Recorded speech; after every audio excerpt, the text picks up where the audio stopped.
Hi everyone, John Boardman, founder and CEO of Ballast, and wanted to talk to you today just a little bit about the current market conditions that we're dealing with. I think it's easy to look at what's going on in the world and assume that the stock market volatility that we're witnessing today is entirely about the Russia and Ukraine situation. And there's no doubt that that is having a huge impact on the daily fluctuations that we're seeing.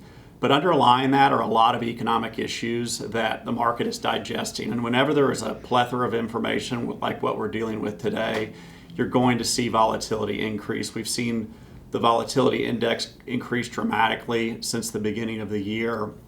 Much of that is to do with the Russia and Ukraine situation, but we also have issues related to inflation, supply chain also related to inflation, energy prices that have increased, elevated market valuations that we have been dealing with going into the end of the year, as well as just issues around post-COVID growth rates. You know, there was some belief, and really a shared belief, that when COVID was behind us, keep our fingers crossed that that's continuing to trend in that direction, that we would actually see very vibrant economic growth.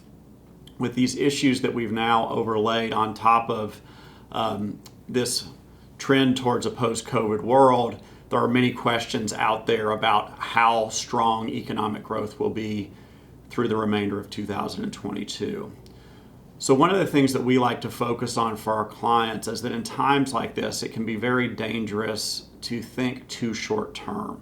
If you're thinking about your money too short term, it often drives us to make really poor investment decisions and planning decisions for that matter.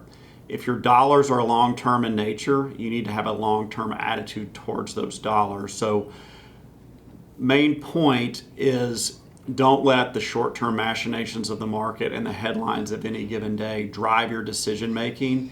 It can be a recipe for problems. Take a long-term approach. We recognize our issues in the world today, but we also want to make sure that we maintain a long-term posture in our investment strategy.